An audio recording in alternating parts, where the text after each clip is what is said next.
Hi, and welcome back. We are going to discuss predictability, algorithms, and freedom. Welcome. I'm Similana, and this is Judaism from Within, the podcast where we discuss the ideas and the perspective, the philosophy of Samson Raphael Hirsch, and sort of extract that timeless wisdom that he sort of extracts from the Jewish tradition. What we're going to do today is discuss an interesting angle on the Pesach story, the Exodus. Rav Hirsch opens it up with the idea of dry bones. Now, those of you who are familiar with the prophecies of Ezekiel, the dry bones refer to the Jewish people.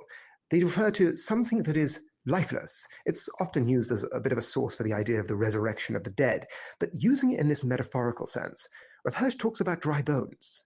What are dry bones? Where are these dry bones found? And what are dry bones? Now, dry bones on a metaphorical level are something very specific. You can see the body structure. You can see it. It's not destruction. It's just had its vitality leached out from it. What does that to a person? What does that to a society? And I think we come across something very intuitive. So Rav Hirsch opens up with Egypt. What was Egypt? Egypt was that culture that drained the life force from people. It was you could call it a technocratic society. It was a society which was on the height of technology and advancement and progress. It had its astronomical dates worked out perfectly, the 365-day-year cycle. It had the predictability of the Nile worked out. It had the agricultural system under its thumb. It had the Nile predicted. It had its engineering and its ability to build, harness the society itself for its goals. This was Egypt. And Rav Hirsch looks at Egypt as being that first materialistic philosophy, or philosophy that looks at human beings as being cogs in a machine that are utilized in the work of the state. Now, we've touched upon this before, but to develop it in this angle, you have this sort of a paradoxical intuition that the more things are predicted, the more structure I have, the more I can understand the way the world is, the more I can harness it, the freer I will be. But that's not the case. And Rav Hirsch uses Egypt as this sort of cage that's created through predictability. Once everything's mapped, everything's understood, you don't become freer in the process. You become dry. Your vitality is drained from you. Now, this is so relevant from the standpoint of AI, because Rav Hirsch was talking about this at the cusp, at the dawn of the Industrial Revolution. So much promise of human freedom, so much promise of human development and progress. And it did some things, but it also had a devastating effect on the human psyche, a devastating effect on human vitality, human freedom. And similar sort of thing we're finding when it comes to the AI revolution. A huge amount of suffering is taking place in the promise of this utopia. Now, this doesn't mean progress isn't good. This doesn't mean that technology is not important. And Rav Hirsch really focuses in on this. He says there are two vampires. Once again, the use of vampire as a demon is perfect, because what does a vampire do? It doesn't change the visual structure. Everything looks the same. It's just been drained of its vitality. Rav Hirsch says egoism and the harnessing of nature. Egoism, well, we understand that. Rav Hirsch points out in Egypt that it was a system structured on a caste system and a hierarchy, where everyone had someone below them to tread on. Everybody accepted this system because there was someone below you could tread on, in which case, and the Jews at the very bottom of that food chain, yeah, they were the bottom, but everybody above them accepted the system because of egoism. And egoism, we can see intuitively how that drains your spiritual life force from you. When everything is about you become a husk of a person. But what about harnessing of nature? And this is Rav Hirsch's really insightful idea. It's not technology that's bad. It's when you worship the harnessing. When you worship the harnessing of nature, that's when devastation follows. Because you can't compartmentalize it. You harness nature to its utmost, you start to harness human beings. You start to looking at human beings as KPIs. And Rav Hirsch talks about this in his sort of religious context. He says, well, look at the Jews spread around the world.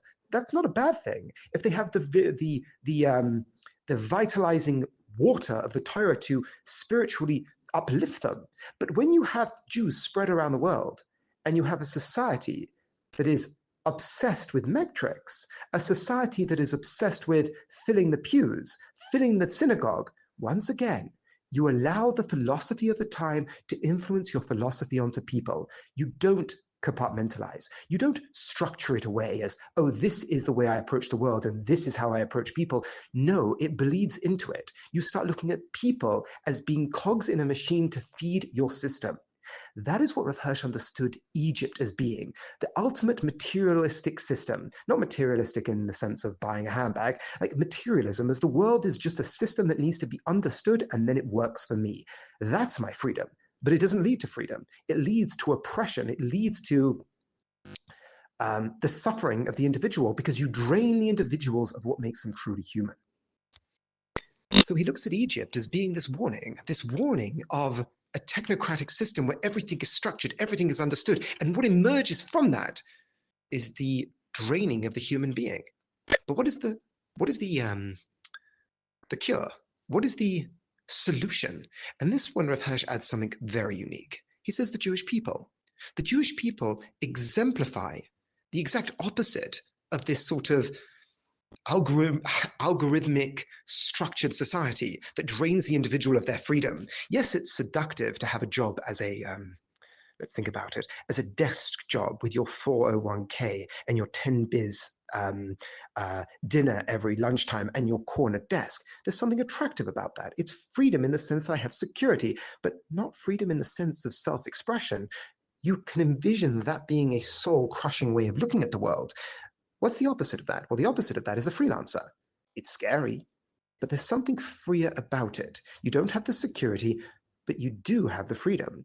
Rav Hirsch looks at the Jewish people as exemplifying this. How so? We were shepherds. We learn in the Torah, the end of Bereshit, that the Egyptians didn't like shepherds. There was something weird about them. Why? Because they live in the moment to an extent. They take care of their sheep. You don't control your sheep. It's not the sort of thing that a sheep is something that can be structured and controlled. You have to have a certain attentiveness to a sheep. You have to understand the sheep. You don't just structure and mechanize the sheep. The attentiveness you have some sort of reciprocal intelligence to be able to take care of a sheep. You don't know where the water will be. Trust is involved. There is something about the Jewish people as being shepherds that is sort of the archetype of, and it's even, we play it back to our previous talk, God is a shepherd for the Jewish people. God isn't an algorithm. God is a shepherd. Thereby you have that attentiveness. You have that interesting twist on what it means to be God in the world. A God isn't just that which, either in the polytheistic sense, you have this sort of like multiple different gods in charge of multiple different powers, or even some sort of strange monotheism the ancient world had. The Jewish expression of monotheism isn't only a God that is in control of nature, but a God that involves himself in nature through love and mercy to uplift the downtrodden. That is what the Exodus story is.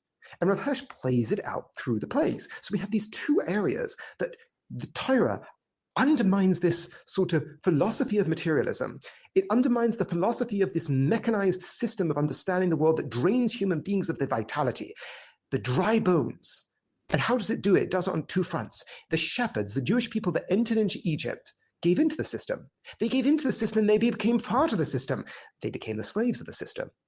And how does God uproot them? How does God sort of draw them out of the Egyptian framework? They're not supposed to be like this. They're supposed to be shepherds. They're not supposed to be part of this system. Rav Hirsch says on the first level, God undermines the system itself. You can't just tell people it's a different system. You have to rewrite the algorithm. You have to rewrite their assumptions. This is where Rav Hirsch understands the plagues playing its way. You have the three sections from Rabbi Yehuda, the idea that there are the three sections of the plagues. Rav Hirsch looks at one as undermining this sort of the Nile, that predictability that ran their industry. The next one is on the organic world, and the undermining of that by showing that God is involved in every one of these areas, that predictability doesn't make sense anymore. And lastly, on the level of astronomy, that astronomical structure was taken down in its predictability. And lastly, the caste system, that once again, the ultimate predictability of your social life, the death of the firstborns. Every aspect of the Egyptian assumption was undermined. And then God drew the Jewish people out.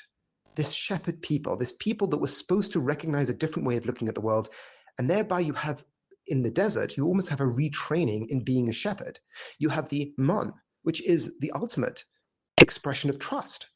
Not to take too much, not to take save for the next day, but live in a trustful way. And that training developed the Jewish people for when they entered into the land. And in the land, there was you involved yourself in agriculture as well, but you went there with the training of the desert.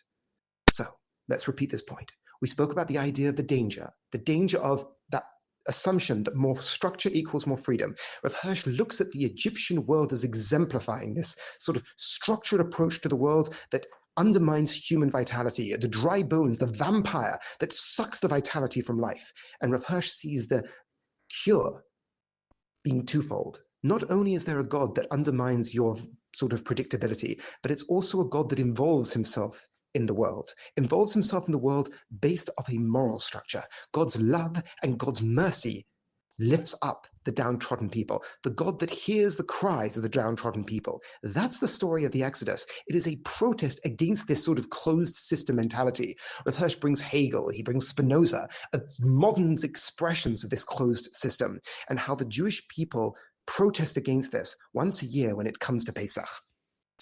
As always, thank you so much for your time, and have a wonderful week.